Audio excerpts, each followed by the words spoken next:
আহমদ ইবনে হাম্বল তার লিখিত মুসনাদে আহমদ কিতাবের মধ্যে একটা কিতাবের মধ্যে তিনি হাদিস জমা করেছেন 50,000। সুবহানাল্লাহ। কত বড় মাপের একজন মুহাদ্দিস, কত বড় মাপের একজন ফকিহ, কত বড় মাপের একজন আল্লাহর ওলি ইমাম আহমদ ইবনে হাম্বল রাহমাতুল্লাহি আলাইহি 50,000 হাদিস এক কিতাবে জমা করেছেন, অথচ নিজেকে তারা কিছুই মনে করতেন না। আর আমরা দুইটা চটি বইয়ের মধ্যে দুইটা বাংলা তরজমা করছে হাদিসের, এর গরমে এলাকায় ইমাম সাহেব থাকতে পারেন। কথা ঠিক কিনা বলেন? গার্মেন্টসে চাকরি করে কে যেন বুঝাই দিছে যে আমি জুড়ে পড়তে হবে, এটা বাংলা তরজমার মধ্যে পড়েছে, বুখারী শরীফে আছে। এইটা তরজমা দেখার পর থেকে এখন উনি মনে মনে বলে, হুজুররা কি পড়ে আর কি পড়ায়, আমার চাইতে বড় মুফতি কে আছে, বড় মুহাদ্দিস আছে, হুজুররা 12 বছর কি লেখাপড়া করবে। উনি চটি বই পড়ে তার ইলমের গরমে গার্মেন্টসের কর্মীরা ঠিক থাকতে পারতেছেন, প্রায় সময় ঝগড়া লেগে যায়, কথা বলতে হবে, ঠিক কিনা বলেন? অথচ আল্লাহর ওলি ইমাম আহমদ ইবনে হাম্বল এত বড় মাপের একজন আলেম, তিনি সফরে যাচ্ছেন, এমন সময় কোন একটা মসজিদে এশারের নামাজ জামাতের সাথে আদায় করেছেন। বাহিরে প্রচন্ড শীত, তো তার কাছে পর্যাপ্ত পরিমাণ শীতের কাপড় চাপড় নাই। আল্লাহর ওলিরা তো সিনসান জীবন যাপন করতেন, তো খুব শীত। তিনি মসজিদে জামাতে এশারের নামাজ পড়ে মসজিদের এক কর্নারে বসে তিনি জিকির আজকার করছেন, তাসবিহ তাহলিল করছেন, মনে মনে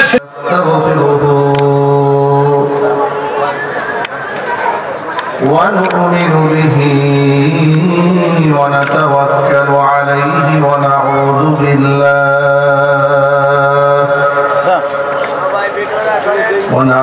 بالله من شرور أنفسنا ومن سيئات أعمالنا من يهده الله فلا مضل له ومن يضلله فلا هادي له ونشهد أن لا إله إلا الله وحده لا شريك له ونشهد أن سيدنا ونبينا وحبيبنا وشفيعنا ومولانا محمدا عبده ورسوله الذي أرسله بالحق بشيرا ونذيرا وداعيا إلى الله بإذنه وسراجا منيرا. أما بعد فأعوذ بالله من الشيطان الرجيم. بسم الله الرحمن الرحيم. ولا تصل على أحد منهم مات أبدا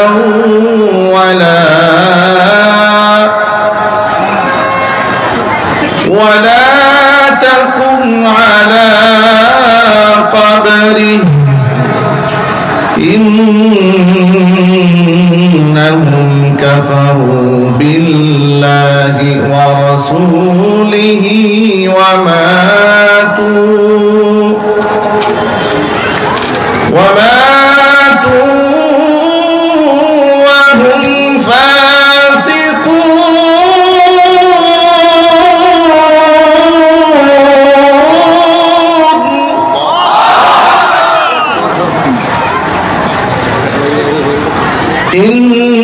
إنهم كفروا بالله ورسوله وماتوا وهم فاسقون.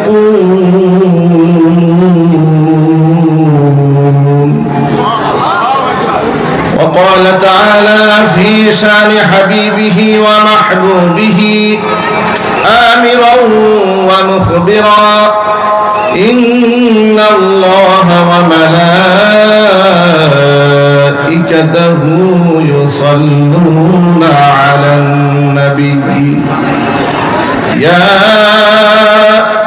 أيها الذين آمنوا صلوا عليه وسلموا تسليما اللهم صل على محمد وعلى آل محمد كما صليت على إبراهيم وعلى آل إبراهيم إنك حميد مجيد اللهم بارك على محمد وعلى آل محمد كما باركت على إبراهيم وعلى آل إبراهيم إنك حميد مجيد محبت ذكر করুন لا إله إلا الله অপারেটর ভাই ভিতরে একটা আওয়াজ দেন অপারেটর স্টেজ মনিটরে একটা আওয়াজ দেন আর প্যান্ডেলের ভিতরে একটু সাউন্ড দেন প্যান্ডেলের ভিতরে আওয়াজ নাই বিশেষ করে স্টেজে এই জায়গাটা আওয়াজ পাচ্ছি না আওয়াজ দেন লা ইলাহা ইল্লাল্লাহ বেশটা কমাই দেন আওয়াজটা একটু চিকন করে দেন মুহাব্বতে জিকির করেন লা ইলাহা ইল্লাল্লাহ লা ইলাহা ইল্লাল্লাহ লা ইলাহা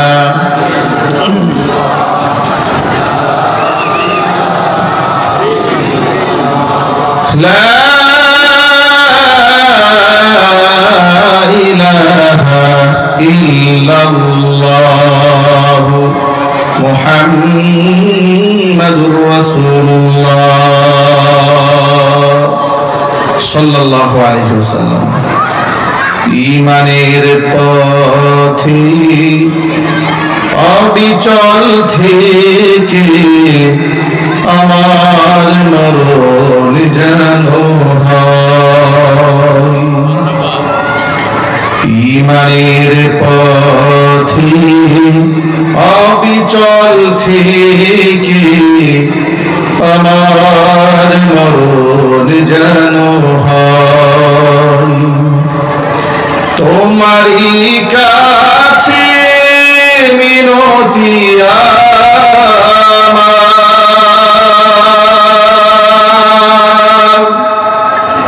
তোমারই কাছে মিনতি আমার মহামহিম দয়াময়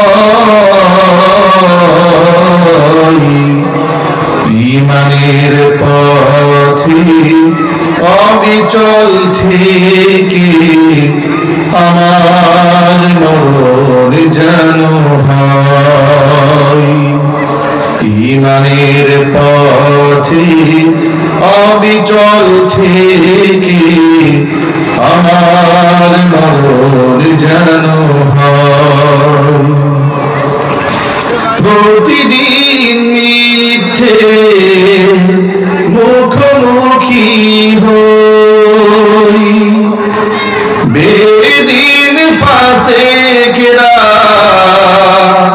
করে হইচই প্রতিদিন মিথ্যে মুখোমুখি হই বেদিন ফাসেকরা করে হইচই আজাজিলে সে গুমরাহি সুর গান করে তুলে মোহাম্মদ আজাজিলে সে গুমরাহি সুর গান করে তুলে মোহাম্মদ ঈমানের পথে অবিচল থেকে আমার মরণ যেন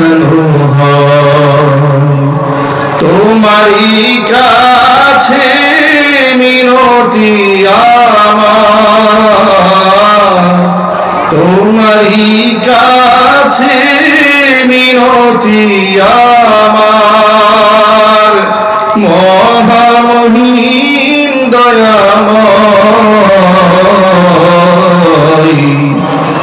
ঈমানের পথে অবিচল থেকে আমার মরণ যেন হয়। ঈমানের পথে অবিচল থেকে আমার মরণ যেন হয়। ঈমানের পথে অবিচল থেকে আমার মরণ যেন হয়।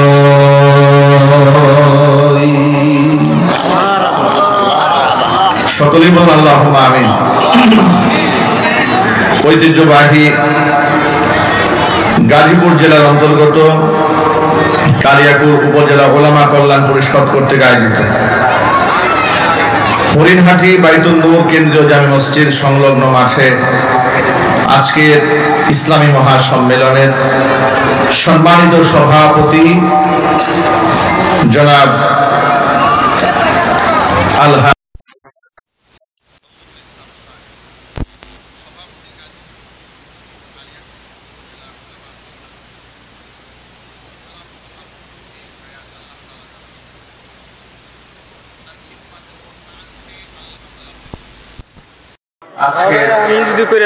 আমন্ত্রিত বিশেষ অতিথি বৃন্দ হাজরাত, ওলামায়ে কেরাম, মুরব্বিয়ানে আযম, অত্র এলাকায় পার্শ্ববর্তী এলাকার বিভিন্ন প্রান্ত থেকে ছুটে আসা দিন দরদি, ঈমানদার, পরহেজগার, মুত্তাকি মুসলিম ভাইরা, পর্দার অন্তরালে অবস্থানরত আমাদের সকলের শ্রদ্ধা ভাজন পর্দানিশীল মা এবং বোনেরা, মহান আল্লাহ রাব্বুল আলামিনের দরবারে আলিশান লাখ কোটি শুকরিয়া আদায় করছি যে মহান মনিব আমাদেরকে জুলাই আগস্টের বিপ্লবের মাধ্যমে নতুন স্বাধীনতা এনে দিয়ে স্বাধীনভাবে কোরআন সুন্নাহ থেকে আলোচনা করার, আলোচনা শোনার সুন্দর পরিবেশ তৈরি করে দিয়েছেন।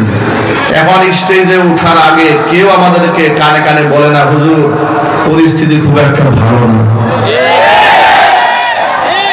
বয়ানে কেউ আমাদেরকে স্লিপ দেয় না, থানা থেকে কেউ আমাদেরকে ফোন দেয় না।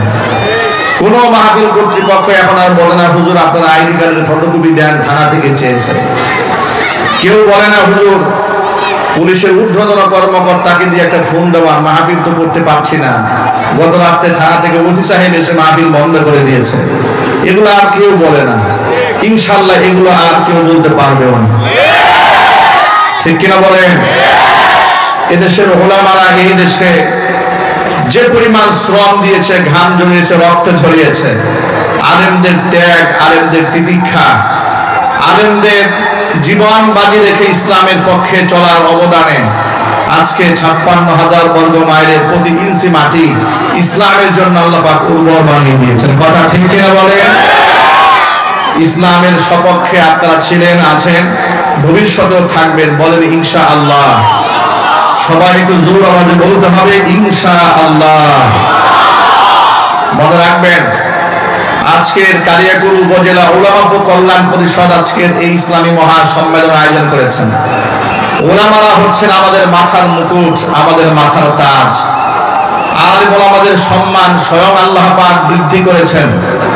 নবী করিম সাল্লাল্লাহু আলাইহি ওয়াসাল্লামের অসংখ্য হাদিস দ্বারা ওলামাদের শান মান ফুটে ওঠে। কোরআন মাজিদে আল্লাহ পাক স্পষ্ট বলে দিয়েছেন, ইন্নামা ইয়াখশাল্লাহা মিন ইবাদিহিল উলামা। নিঃসন্দেহে আমার বান্দাদের মধ্যে আমি আল্লাহকে সবচাইতে বেশি ভয় করে চলে উলামা সম্প্রদায়। জোরে বলেন সুবহানাল্লাহ।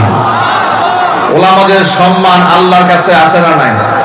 এই তো জোর আওয়াজে বলতে হবে, আছে না নাই? আলেমদের সম্মান দুনিয়াতে নাই? কোরআনে আল্লাহর ওয়াদা আছে, ইয়ারফাইল্লাহু আল্লাযীনা আমানু মিনকুম ওয়াল্লাযীনা উতুল ইলমা দারাজাত। তোমাদের মধ্যে যারা ঈমানদার আমি তাদের সম্মানকে বৃদ্ধি করে দেব। যাদেরকে ইলম দান করা হয়েছে, মানে যারা আলেম তাদের মর্তবাকে আল্লাহ পাক অনেক উপরে উঠাই দিবেন, এটা আল্লাহ পাকের ওয়াদা। শুধু কি তাই, কোরআন মাজিদ আল্লাহ রাব্বুল আলামিন সূরা মারইয়ামের শেষ দিকে স্পষ্ট বলে দিয়েছেন, ইন্নাল্লাযীনা আমানু ওয়া আমিলুস সালিহাতি সায়াজআলু লাহুমুর রাহমানু উদ্দা। নিশ্চয় যারা ঈমান আনে এবং ভালো কাজ করে মানুষের অন্তরে, তাদের জন্য আমি আল্লাহ তাআলা ভালোবাসা সৃষ্টি করে দেই। কোন ব্যক্তিকে আল্লাহ পাক যখন ভালোবাসেন, ফাআলানা ফিস সামা, এই দুনিয়ার কোন ব্যক্তিকে যখন আল্লাহ ভালোবাসেন, আল্লাহ রাব্বুল আলামিন জিবরাইল আলাইহিস সালাতু ওয়াস সালামকে ডেকে বলে, ও জিবরাইল, দুনিয়ার অমুকের পুত্র অমুককে আমি আল্লাহ বড় ভালোবাসি। আল্লাহ পাক যখন তার ভালোবাসার বর্ণনা প্রদান করেন, জিবরাইল আলাইহিস সালাতু ওয়াস সালাম তখন ওই ব্যক্তিকে ভালোবেসে ফেলেন। ভালোবেসেই তিনি ক্ষান্ত হন না, ফাআলানা ফিস সামা, আসমানের মধ্যে এলান করে দেন যাদেরকে আল্লাহ পাক ভালোবাসেন, জিবরাইল ভালোবাসেন। জিবরাইল সমস্ত ফেরেশতাদেরকে বলে দেন, ফেরেশতারা শোনো, আল্লাহ পাক অমুক ব্যক্তিকে ভালোবাসেন, আমি জিবরাইল তাকে ভালোবাসি, তোমরাও তাকে ভালোবাসো। যেই ব্যক্তিকে আল্লাহ ভালোবাসেন, যেই ব্যক্তিকে জিবরাইল ভালোবাসেন, সমস্ত ফেরেশতা কুল যাকে ভালোবাসেন, ফায়ুদাউ লাহুল কাবুল ফিল আরদি, হাদিস শরীফের মধ্যে এসেছে, তখন জমিনের মধ্যে আল্লাহ পাক তার একটা মাকবুলিয়ত, একটা গ্রহণযোগ্যতা সৃষ্টি করে দেয়। এই জমিনের মানুষগুলো তখন তাকে ভালোবাসতে থাকে। একটু জোরে বলুন সুবহানাল্লাহ। আর বলে আমাদের এই শান আল্লাহ পাক দুনিয়াতে দান করেছেন। আলেমদের পকেটে কারি কারি টাকা না থাকতে পারে, আলেমরা শিল্পপতি না হতে পারে, কারণ দুনিয়ার এই চাকচিক্য তো একেবারেই ক্ষণস্থায়ী, চিরস্থায়ী সুখ তো জান্নাতে। ঠিক কিনা বলেন? দুনিয়ার সফলতা মূল সফলতা নয়, দুনিয়ার ক্ষমতাও মূল ক্ষমতা নয়, দুনিয়ার সম্পদ মূল সম্পদ নয়, দুনিয়ার এই বিশাল অর্জন মূল অর্জন নয়। দুনিয়াতে doctor, engineer, lawyer, barrister, professor, বড় আলেম, মুফতি, মুহাদ্দিস, বড় বক্তা হয়ে যাওয়া মূল চাবিকাঠি নয়। আল্লাহর কসম এটা মূল সফলতা নয়। আজকে আমার বয়ান শোনার জন্য হাজার মানুষ জমা হয়ে যায়, আল্লাহর কসম এটা মূল সফলতা নয়। মূল সফলতা কোনটা? মূল সফলতা হচ্ছে আল্লাহ পাক স্পষ্ট বলে দিয়েছেন, কুল্লু নাফসিন যায়িকাতুল মাউত ওয়া ইন্নামা তুওয়াফাউনা উজুরাকুম ইয়াওমাল কিয়ামাহ ফামান যুহজিহা আনিন নারি ওয়া উদখিলাল জান্নাতা ফাকাদ ফাজ। প্রতিটা প্রাণীকে মৃত্যুর স্বাদ আস্বাদন করতে হবে। দুনিয়া থেকে তার মৃত্যু হয়ে যাওয়ার পর যেই ব্যক্তিকে জাহান্নামের আগুন থেকে মুক্ত করে জান্নাতে ঢুকায় দেওয়া হবে, আল্লাহ পাক বলেন ওই ব্যক্তি সফল। জোরে জোরে বলেন সুবহানাল্লাহ। দুনিয়ার সফলতা মূল সফলতা নয়, দুনিয়ার অর্জন মূল অর্জন নয়, মূল অর্জন হচ্ছে আখিরাতের অর্জন। আল্লাহ পাক যদি কিয়ামতের দিন বলেন যে আমি তোরে মাফ করে দিলাম, আমি তোকে জান্নাত দিয়ে দিলাম, এর চেয়ে বড় সফলতা কিছু হতে পারে না। আমরা দুনিয়ার সফলতা চাই না, আমরা পরকালীন সফলতা চাই। কারা কারা পরকালীন সফলতা চান হাত দেখান। আল্লাহ কবুল করেন, জোরে বলেন আমিন। প্রিয় ভাইরা আমার, দুনিয়াতে হক্কানি আলেম উলামা, পীর বুজুর্গ যারা হয়, তাদের বিরাট সম্মান আল্লাহ পাক দান করেন। তারা নিজেদেরকে সব সময় আড়াল করতে পছন্দ করেন, মানুষের সামনে বড় করে তোলা হোক এটা তারা পছন্দ করেন না, এটা তারা চান না, এটা তাদের মেজাজ হয় না। আল্লাহর ওলিরা সব সময় নিজেকে লুকায় রাখেন, আল্লাহর ওলিরা কোনদিন নিজেকে বড় মনে করে না। ঠিক কিনা বলেন? ইমাম আহমদ ইবনে হাম্বল রাহমাতুল্লাহি আলাইহির নাম শুনেছেন আপনারা? কারা কারা শুনছেন হাত দেখি তো ভাই। মাশাআল্লাহ, ইমাম আহমদ ইবনে হাম্বল রাহমাতুল্লাহি আলাইহি কত বড় মাপের আলেম ছিলেন, কত বড় ফকিহ ছিলেন। পৃথিবীতে মাকবুল 4টা মাযহাব আছে, প্রসিদ্ধ। কয়টা? আরো যদি বলেন। 4টা প্রসিদ্ধ মাযহাবের মধ্যে হাম্বলি মাযহাবের নাম শুনেছেন না? এই হাম্বলি মাযহাবের ইমাম যিনি, তিনি হচ্ছেন ইমাম আহমদ ইবনে হাম্বল। তার লিখিত মুসনাদে আহমদ কিতাবের মধ্যে একটা কিতাবের মধ্যে তিনি হাদিস জমা করেছেন 50,000। সুবহানাল্লাহ। কত বড় মাপের একজন মুহাদ্দিস, কত বড় মাপের একজন ফকিহ, কত বড় মাপের একজন আল্লাহর ওলি ইমাম আহমদ ইবনে হাম্বল রাহমাতুল্লাহি আলাইহি 50,000 হাদিস এক কিতাবে জমা করেছেন। অথচ নিজেকে তারা কিছুই মনে করতেন না। আর আমরা দুটা চটি বইয়ের মধ্যে দুটা বাংলা তরজমা করছে হাদিসের, এর গরমে এলাকায় ইমাম সাহেব থাকতে পারেন। কথা ঠিক কিনা বলেন? গার্মেন্টসে চাকরি করে, কে যেন বুঝাই দিছে যে আমি জোরে পড়তে হবে, এটা বাংলা তরজমার মধ্যে পড়েছে, বুখারী শরীফে আছে। এইটা তরজমা দেখার পর থেকে এখন উনি মনে মনে বলে, হুজুররা কি পড়ে আর কি পড়ায়, আমার চাইতে বড় মুফতি কি আর আছে, বড় মুহাদ্দিস আর আছে, হুজুররা 12 বছর কি লেখাপড়া করবে। উনি চটি বই পড়ে তার ইলমের গরমে গার্মেন্টসের কর্মীরা ঠিক থাকতে পারতেছেন, প্রায় সময় ঝগড়া লেগে যায়, কথা বলতে হবে, ঠিক কিনা বলেন? অথচ আল্লাহর ওলি ইমাম আহমদ ইবনে হাম্বল এত বড় মাপের একজন আলেম, তিনি সফরে যাচ্ছেন, এমন সময় কোন একটা মসজিদে এশারের নামাজ জামাতের সাথে আদায় করেছেন। বাহিরে প্রচন্ড শীত, তো তার কাছে পর্যাপ্ত পরিমাণ শীতের কাপড় চাপড় নাই। আল্লাহর ওলিরা তো সিমসাম জীবন যাপন করতেন, তো খুব শীত। তিনি মসজিদে জামাতে এশারের নামাজ পড়ে মসজিদের এক কর্নারে বসে তিনি জিকির আজকার করছেন, তাসবিহ তাহলিল করছেন, মনে মনে